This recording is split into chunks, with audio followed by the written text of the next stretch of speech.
जय हिंद। आज के इस वीडियो में हम लोग कक्षा 7 के अध्याय नंबर 1 मध्यकाल में भारत के क्वेश्चन आंसर को देखने वाले हैं। बहुत ही आसान भाषा में बहुत ही वीवीआई क्वेश्चन हम लोग अभी देखने वाले हैं इस वीडियो में। इसलिए इस वीडियो में अंत तक लास्ट तक बने रहें ताकि आप लोगों को सभी क्वेश्चन का आंसर मिल सके बहुत ही आसान भाषा में। पहला हम लोग का रिक्त स्थानों की पूर्ति का सही उत्तर दें। पहला क्वेश्चन है अल इद्रिस एक था, तो अल इद्रिस क्या था? अल इद्रिस एक भूगोलवेत्ता एवं लेखक था। दूसरा क्वेश्चन है भारत का मध्यकालीन इतिहास लगभग कितने वर्षों के दौरान हुए परिवर्तन का है? तो लगभग 1000 सालों का परिवर्तन का हम लोग का अध्ययन हम लोग करते हैं इतिहास में। मध्यकालीन इतिहास कितने सालों का है? लगभग 1000 सालों का, 700 से 1700 या फिर 700 से 1700 तक। नक्शा या मानचित्र बनाने वाले को क्या कहते हैं? तो मानचित्रकार कहते हैं। अगला क्वेश्चन है अरबों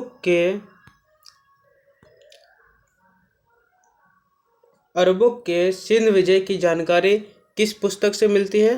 तो अरबों के सिंध विजय की जानकारी हम लोगों को चचनामा पुस्तक से मिलती है।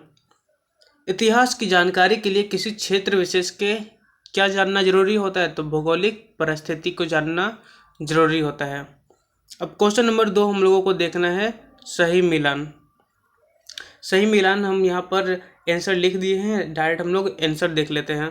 पहला क्वेश्चन बोला गया कि तहकीक ए हिंद कौन लिखा है? तो तहकीक ए हिंद कौन लिखा है? तो अल बेरूनी ने लिखा है। दूसरा है पुस्तक का नाम तबाकत ए नासरी। तबाकत ए नासरी कौन लिखा है? तबाकत ए नासरी मिनाज उ सिराज ने लिखा है। नेक्स्ट है ताज उल मासिर कौन लिखा है? तो ताज उल मासिर हसन निजामी ने लिखा है। अगला है मसनवी। मसनवी कौन लिखा है? तो अमीर खुसरो ने लिखा है। अब अगला हम लोगों को प्रश्न और उत्तर लिखना है। ठीक है, निम्नलिखित प्रश्नों के उत्तर लिखिए। पहला क्वेश्चन है कि जियाउद्दीन बर्नी कौन था? जियाउद्दीन बर्नी कौन था? तो जियाउद्दीन बर्नी एक प्रसिद्ध इतिहासकार था जिसने दिल्ली सल्तनत के बारे में महत्वपूर्ण ग्रंथ लिखे। मतलब कि जियाउद्दीन बर्नी एक इतिहासकार था जिसने बहुत सारा ग्रंथ लिखा यानी कि किताब लिखा है, और उसका एक प्रमुख रचना है, मतलब कि उसका एक प्रमुख किताब का नाम है तारीख ए फिरोज शाही। बोला जाएगा कि तारीख ए फिरोज शाही किसकी रचना है? तो तारीख ए फिरोज शाही जियाउद्दीन बर्नी की रचना है। ठीक है।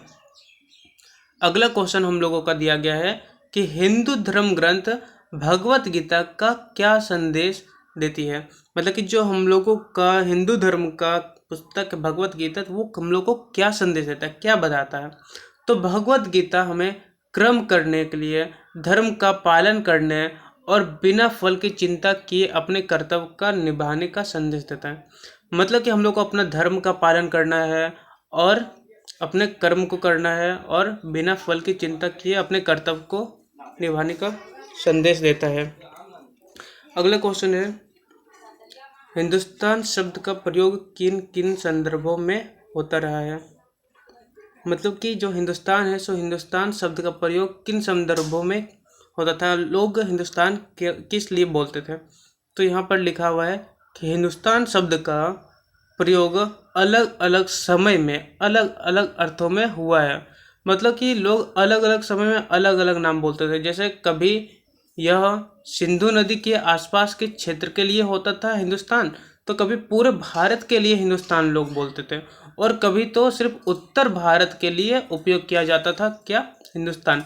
समझ में आ रहा है? मतलब कि हिंदुस्तान शब्द पूरे कभी बोला जाता था कि जो भारत है, सो भारत के जम्मू कश्मीर की तरफ हम लोग सिंधु नदी है, तो पंजाब की तरफ सिंधु नदी, तो सिंधु नदी के आसपास के क्षेत्र को कभी बोला जाता था हिंदुस्तान, कभी पूरे भारत को, और कभी सिर्फ उत्तरी भारत को सिर्फ बोला जाता था हिंदुस्तान। ठीक है।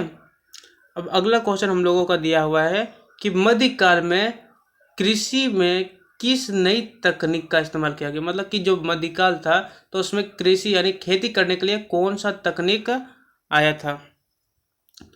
तो फिर हम लोग देखते हैं कि मध्यकाल में कृषि में रहट यानी कि पार्सिंग व्हील जैसी नई सिंचाई तकनीक का उपयोग होने लगा। जिससे पानी निकालना आसान हुआ।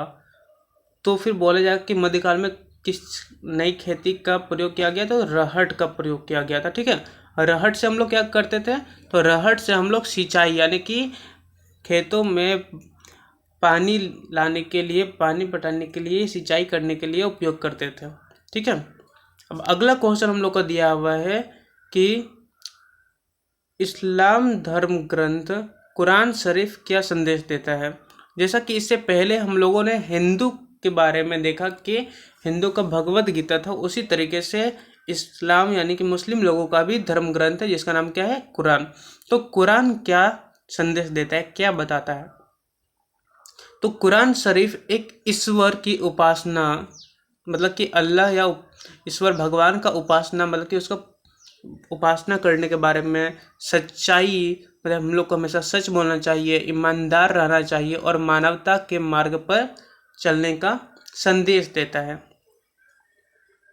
ठीक है, मतलब कि इस्लाम धर्म ग्रंथ कुरान हम लोग को क्या बोलता है कि एक ईश्वर को उपासना, मतलब कि जो कुरान शरीफ है ना मुस्लिम सबका इस्लाम धर्म में, तो वो लोग सिर्फ एक ही ईश्वर मानते हैं, लेकिन हिंदू धर्म में बहुत सारे ईश्वर को माना जाता है। और इस्लाम कुरान में क्या बोला गया कि हम लोग को सच बोलना चाहिए, ईमानदार रहना चाहिए और मानवता के मार्ग पर चलना चाहिए। अगला क्वेश्चन बोल रहे हैं हम लोग को कि इतिहासकार के लिए एक लेखक की बात का पता लगाने के लिए विभिन्न पांडुलिपियों का अध्ययन क्यों जरूरी है। मतलब कि किसी एक चीज को हम लोग को इतिहास में जानने के लिए एक लेखक का बात हम लोग नहीं मानते हैं, उसके बदले बहुत सारा पुस्तक हम लोग पढ़ते हैं। ऐसा क्यों, हम लोग एक पुस्तक से ही सब कुछ क्यों नहीं पढ़ते हैं, क्यों, क्योंकि अलग अलग पांडुलिपियों में अंतर हो सकता है। मतलब कोई जो व्यक्ति होगा जो इतिहास में पुराने समय में कोई पुस्तक लिखा होगा तो उस समय कुछ और लिखा होगा, और उसके बाद फिर कुछ और जो दूसरे इतिहासकार होंगे तो वो कुछ और लिखे होंगे, तो जिस कारण से अंतर हो जाता है। तो इनका अध्ययन करके इतिहासकार सही जानकारी और लेखक के मूल विचारों को समझ सकते हैं। मतलब क्या बोला जा रहा है कि जो लेखक है, सो लेखक जो भी चीज़ लिखते थे तो इतिहासकार बहुत सारे पुस्तकों को पढ़ते हैं और पढ़ने के बाद सही जानकारी हम लोगों को देते हैं। तो इसलिए हम लोगों को बहुत सारे पांडुलिपियों को पढ़ना जरूरी है। नेक्स्ट क्वेश्चन है क्वेश्चन नंबर 5 कि जब छापे खाने का मतलब क्या होता है। छापे खाना का मतलब जैसे कि आज हम लोग जानते हैं कि हम लोगों को कुछ भी फोटोकॉपी करने रहता है तो हम लोग फोटोकॉपी का मशीन में कर लेते हैं, लेकिन उस समय फोटोकॉपी नहीं था तो छापे खाना नहीं था, तो फोटोकॉपी का मशीन नहीं था, तब पुस्तकें कैसे तैयार होती थी, तब इतना सारा पुस्तक कैसे लिखा जाता था। तो जब छापे खाने नहीं थे तब पुस्तकें हाथ से लिखी जाती थी। दिख रहा है आप लोग को, तब कैसे लिखा जाता था, हाथ से लिखा जाता था और इन्हें पांडुलिपि कहा जाता था। मतलब कि उस समय पुस्तक नहीं, उसको क्या बोला जाता था, उन्हें पांडुलिपि कहा जाता था। और इन्हें लिखने में बहुत समय और मेहनत लगती थी। आप ही देख लीजिए कि आप अगर अपना एक कॉपी भरते तो एक कॉपी भरने में आप लोग को कितना दिन लग जाता है, और यहाँ पर पुराने समय में तो पुस्तक लिखा जा रहा है तो पुस्तक को लिखने में कितना समय लगता होगा, और एक एक चीज़ अपने हाथों से लिखना होता था। अगला क्वेश्चन हम लोगों का बोल रहा है कि मध्यकालीन इतिहास के विभिन्न स्रोतों में आप किस स्रोत को ज़्यादा महत्वपूर्ण मानते हैं। मतलब कि जो हम लोग का मध्यकालीन इतिहास है तो उसमें बहुत सारे स्रोत हमको लोग को मिला है, बहुत सारी चीज़ें हम लोग को मध्यकालीन इतिहास के बारे में पता चला है। तो आप क्या चीज़ को सबसे ज़्यादा इम्पोर्टेंट मानते हैं कि क्या चीज़ सबसे ज़्यादा इम्पोर्टेंट है। तो मध्यकालीन इतिहास के स्रोतों में पांडुलिपियाँ लिखित स्रोत सबसे अधिक महत्वपूर्ण मानी जाती है। सबसे इम्पोर्टेंट क्या है, सबसे इम्पोर्टेंट हम लोगों का लिखित स्रोत को हम लोग सबसे ज़्यादा इम्पोर्टेंट मानते हैं। आंसर यहाँ से ही स्टार्ट है, ठीक है, यहाँ से लिखेंगे पूरा।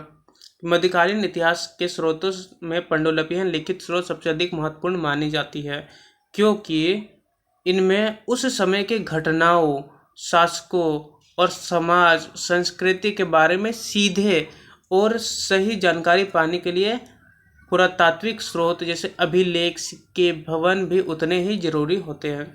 मतलब कि हम लोगों को मध्यकालीन इतिहास के बारे में जानने के लिए पांडुलिपि सबसे लिखित स्रोत सबसे ज़्यादा इम्पोर्टेंट है। क्यों?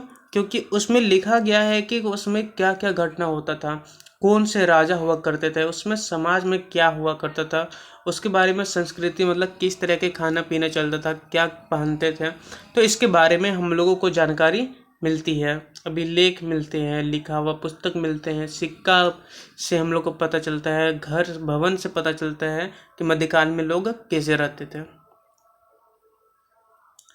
अगला क्वेश्चन है कि प्रयोजनक कार्य, ये मतलब कि करके देखने के खाद्य पदार्थ एवं पेय पदार्थ। मध्यकाल में भारत लाए गए कुछ खाद्य एवं पेय पदार्थ की सूची बनाना है हम लोगों को। तो हम लोग देखते कि क्या क्या मध्यकाल में भारत आया गया था। तो हम लोगों का मध्यकाल में भारत आलू आया था, मतलब कि भारत में हम लोगों का आलू पहले नहीं था। हम लोग को कहाँ से आया? तो मध्यकाल में दूसरे जगह से लोग लाए थे यहाँ पर आलू, फिर टमाटर, मिर्च, चाय, कॉफ़ी, मतलब ये सब जितने भी सामान है सो हम लोगों के भारत में नहीं थे। कि सब कहाँ से आए हैं? सब मध्यकाल से आए हैं भारत में, मध्यकाल समय में भारत में आया था। दूसरा क्वेश्चन है, दो पदार्थों का संक्षिप्त इतिहास बताना है। पहला हम लोग को आलू के बारे में बता देते हैं और दूसरा चाय के बारे में हम लोग इसमें बता देते हैं। तो पहला बोल रहा है आलू, तो आलू एक मूल रूप से दक्षिणी अमेरिका से आया है। ठीक है, आलू कहाँ से आया है? आलू दक्षिणी अमेरिका से आया है।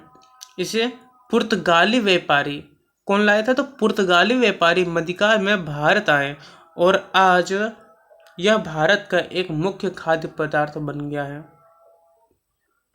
यहाँ पर हम लोग देख सकते हैं कि जो आलू है सो आलू कहाँ से आया था? दक्षिण अमेरिका से आया था। पुर्तगाली लाया था व्यापार करने के लिए ना, तो यहाँ पर आया था तो बिजनेस करने के लिए, तो यहाँ पर आलू भी बेचने के लिए लाया था और बताया कि ये आलू है और आलू को हम लोग अपना बो भी सकते हैं खेतों में और उसके बाद बहुत सारे आलू हो जाएंगे और इसको बहुत दिनों तक हम लोग रख के फिर हम लोग इसका भोजन के रूप में भी उपयोग कर सकते हैं। अगर जब हम लोगों का बहुत सारे सब्जी नहीं मिलेंगे तो हम लोग आलू से सब्जी बना सकते हैं। तो पुर्तगाली भी लाया था भारत, जिसका हम लोग आज बहुत ज़्यादा उपयोग करते हैं आलू का। दूसरा है चाय। चाय भी हम लोगों को पता है बहुत ज़्यादा अभी इम्पोर्टेंट, बहुत सारे लोग सुबह सुबह उठते ही चाय पीते हैं। तो चाय का उद्गम चीन से हुआ है। ठीक है, तो चाय स्टार्ट कहाँ से हुआ है? तो चाय चीन से स्टार्ट हुआ है। ठीक है, तो बाद में यह भारत में आई और अंग्रेजों के समय बड़े पैमाने पर इसकी खेती शुरू हुई। मतलब कि ये जो चाय है ना, सो चाय कहाँ से आया? तो चीन से आया। लेकिन जब भारत में हम लोग गुलाम हो गए थे ना अंग्रेज के समय, तो अंग्रेज सब क्या किए? अंग्रेज सब जबरदस्ती खेती करवाते थे चाय का, और आज भारत दुनिया के प्रमुख चाय उत्पादकों में से एक है। मतलब कि आज दुनिया में सबसे ज़्यादा, या फिर हम लोग बोल सकते हैं बहुत ज़्यादा हम लोग का चाय उत्पादन भारत में किया जाता है। ये चैप्टर हम लोग का कंप्लीट हो जाता है। इसके बाद अगर आप लोगों को कुछ और भी चाहिए तो आप हमें कमेंट कर सकते हैं, और अगर वीडियो में लास्ट तक बने हैं तो चैनल को सब्सक्राइब कर लीजिए और वीडियो को लाइक कर लीजिए, ताकि आप लोगों को इस तरह के वीडियो और मिलते रहें। ठीक है, थैंक यू।